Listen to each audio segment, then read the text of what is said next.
Welcome to Fractional Focus, the Quickly Hire podcast where we spotlight exceptional fractional professionals who are helping businesses scale and thrive. I'm your host, Brad Morrison.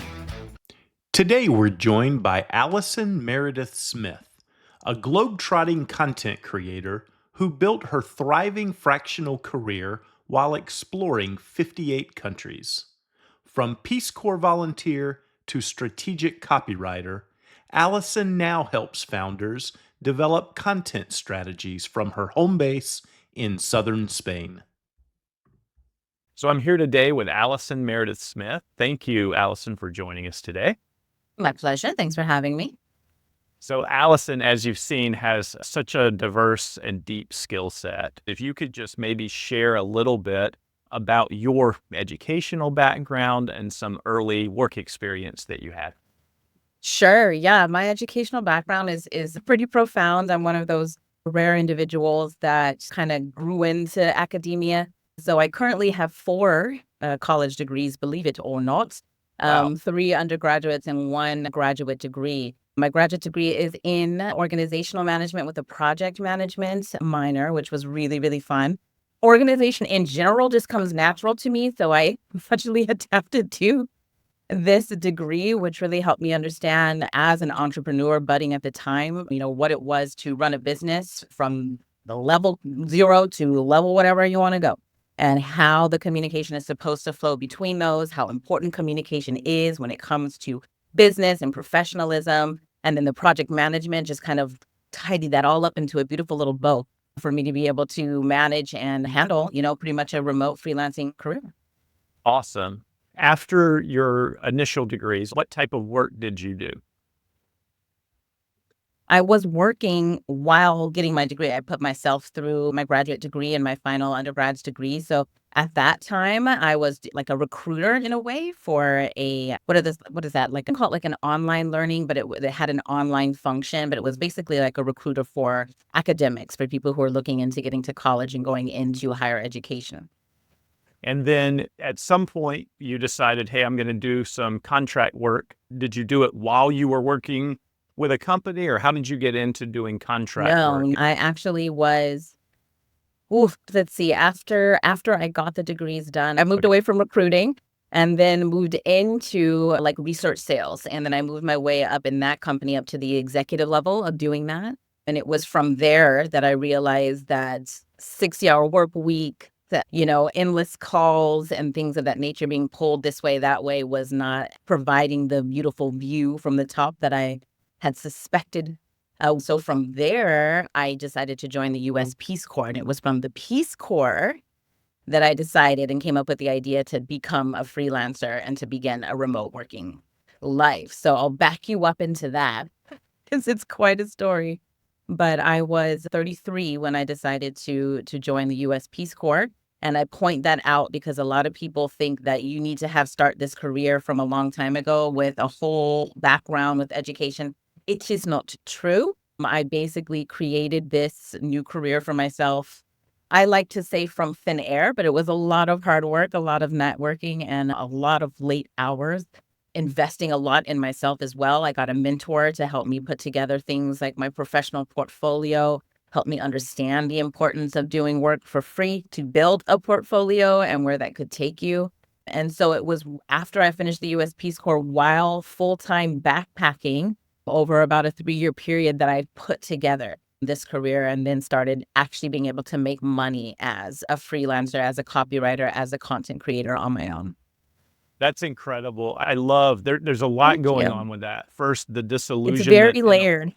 Yeah, it is. And I think a lot of people can relate to that. There's disillusionment with the corporate career track. And then I would Yes. imagine with the U.S. Peace Corps, there's a desire to do something really meaningful as well. In my corporate, I had to be very one-track focused, but in the Peace Corps, it allowed me to really use a lot of my different skill sets in a lot of different ways that could, as you said, help other people and give back and be more fulfilling.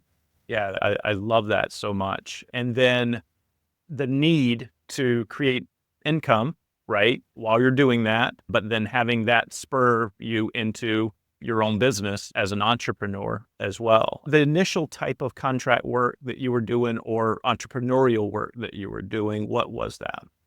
Yeah, well, the two actually tie right into each other. Travel was my muse at the time. What a lot of people don't know as well is that I was very heavily grieving at the time, as I had unexpectedly lost my mother serving in the Peace Corps. And so home for me just was not that. So that's what spurred, the traveling. That, in addition to, that's what me and my mother loved to do together the most. So I used that as a catalyst as well, to just kind of give myself the space to figure out, what am I going to do with my life after this? Am I going to go back to the US? Am I going to go back into the hamster wheel that I was in?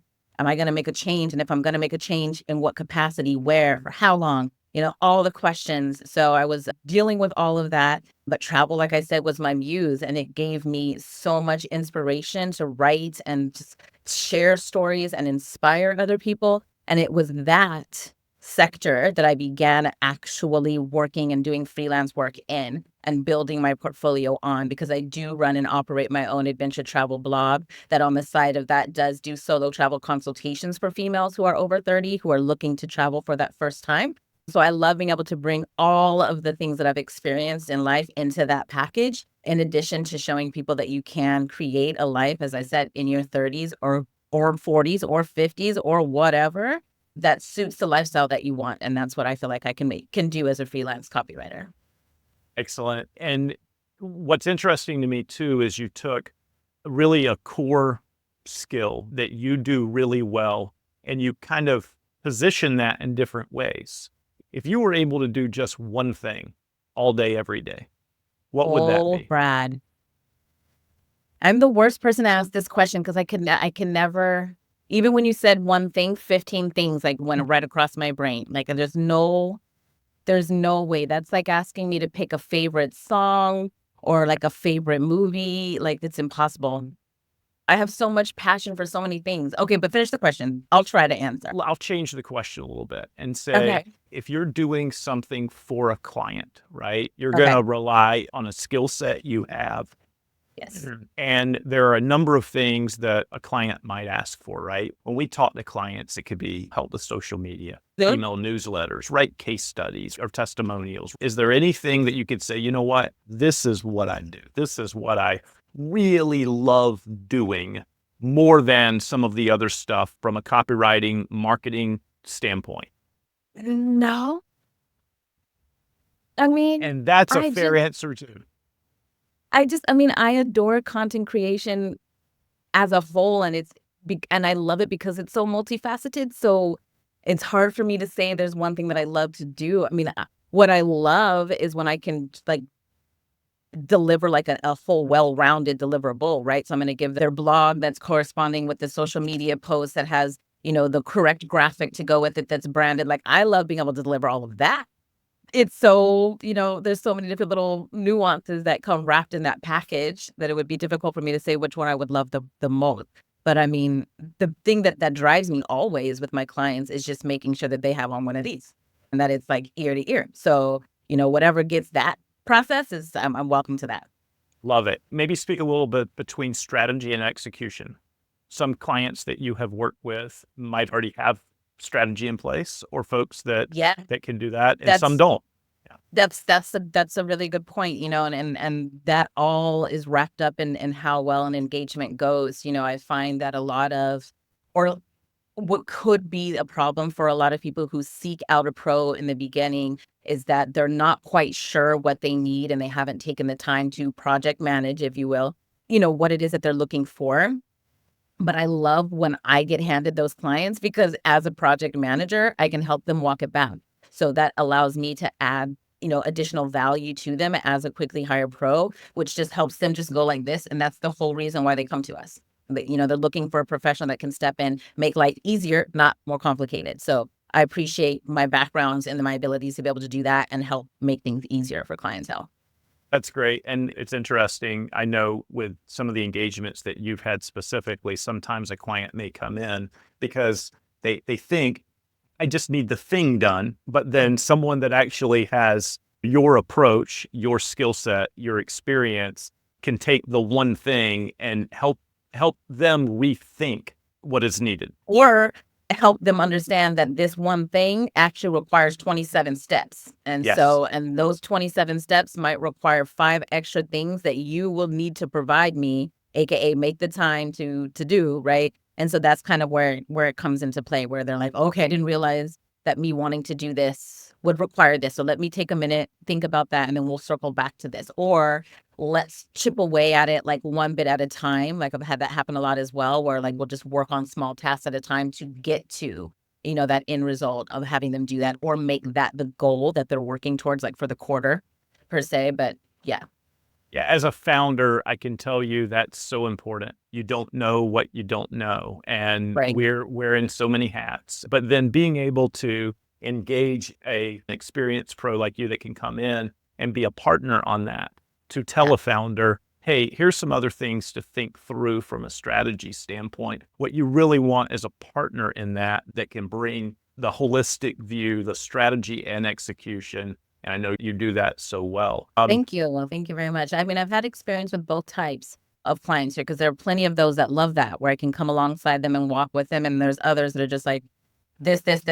So, it really does take some adaptation and flexibility on our end as well as pros, and that understanding, that not everyone is going to be able to, they're not going to all share the same workflow, and that you have to be kind of open-minded and excited about that fact, and what you'll be able to learn from that, more than let it be something that, deters you or fills you with angst.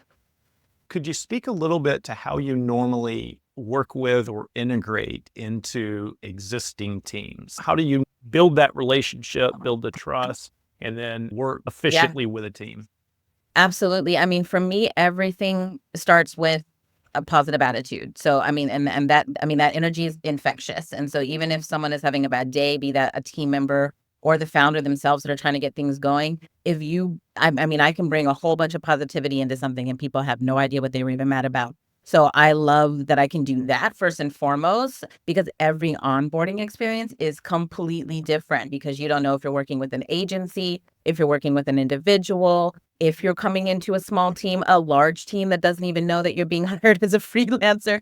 It varies, it really does vary. So having that positivity from the beginning, I would say, is a huge, huge, huge help. Second to that is having the flexibility and making sure that you communicate with them, that there is going to be a little bit of back and forth in the start, because that's just normal with things. And I think that if you clarify that from the beginning, it takes a lot of pressure off of them, and it takes a lot of pressure off of you as a professional as well, to just kind of let things gel as they're meant to gel as things go forward. Because it's like a miracle connection if you have things just work overnight like that, because it's just not how it goes.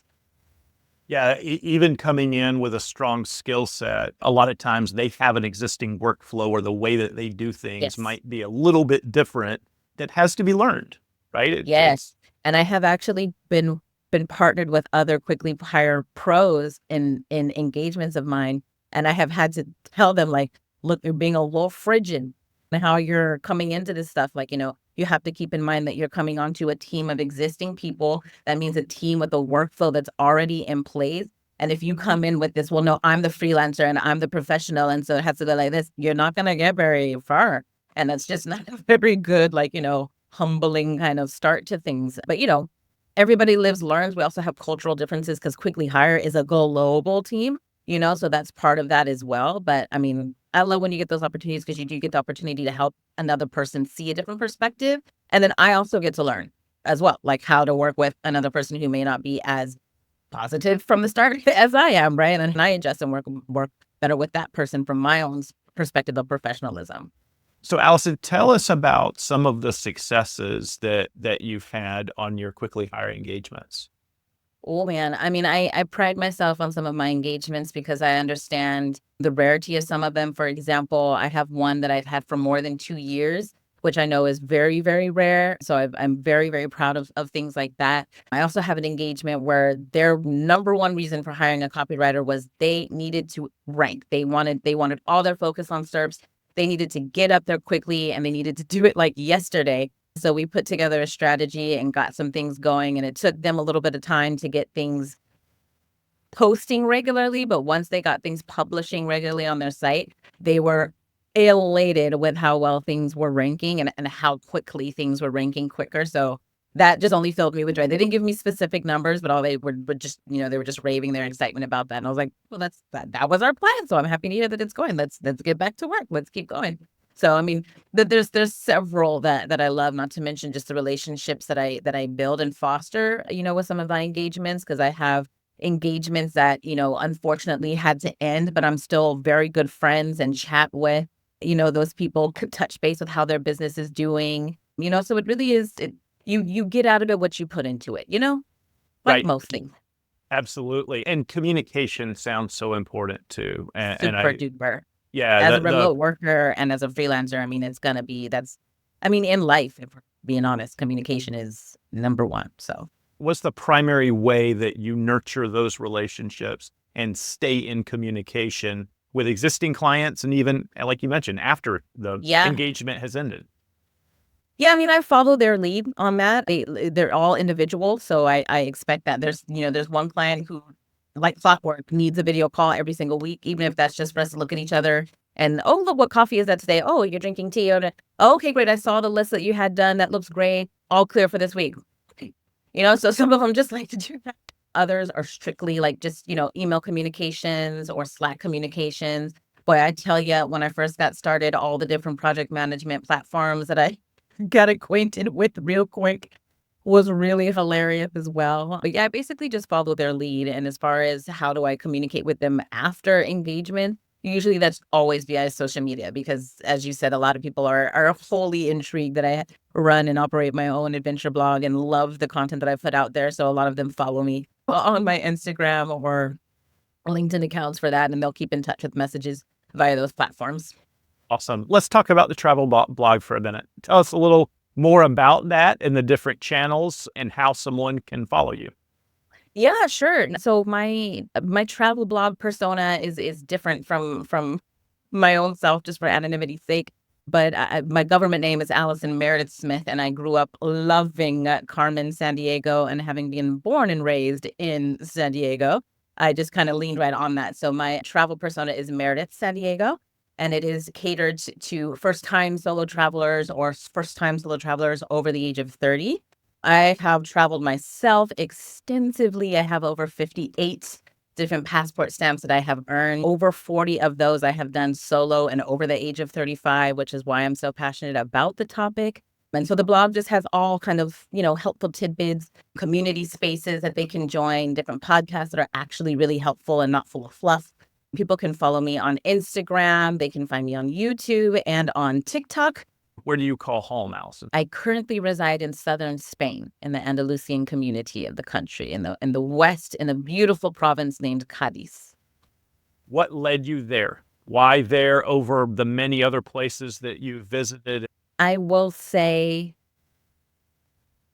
knowing that I have seen a lot of places, as I've shared, I've traveled to many, many, many, many countries, over 58 countries, 6 different continents, and Cadiz is hands down one of the most beautiful places that I've ever seen in the world. You partner that with the fact that it's southern Spain, so the climate is very, very similar to what I'm used to of being a native San Diegan, and it's Spanish culture, affordable living. I could go on and on and on, but I just adore it here. And so for now, this is where you'll find me. I don't think that I will stay forever, but this is where you can find me these days. Fantastic. You're making me want to visit. It sounds amazing. Hello, it's beautiful. It is beautiful. If you we're right on the cusp, right where the Atlantic and the Mediterranean kind of come together. We mentioned video content. Let's talk about video content a little bit. Video has just become so important, especially short clips. The longer form also, I'm seeing companies invest in that. Yes. What are you seeing with your own business, but also some of the client work that you're doing when we're talking about content creation? The video component of that. Mm-hmm. Well, in my sector for travel, it really varies depending on what your sub niche is. But, video content that tends to do well there are things that are quick, like the shorter, quick ones, not any of the long form videos.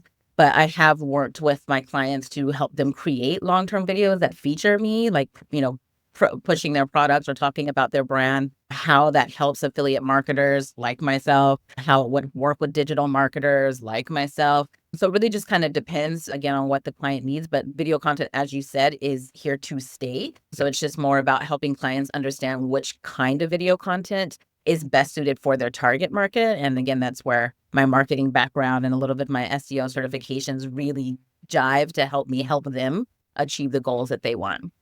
As someone looking to start out as a fractional pro, what's some advice that you could give them, maybe whether it's pitfalls to avoid or ways to approach their engagement that would set them up for success? I mean, in general, I always tell people don't sleep on your portfolio. Like always keep that updated. Make sure that you're rotating those out because a piece that you wrote 3 years ago is probably not relevant or ranking nearly as well as evidence.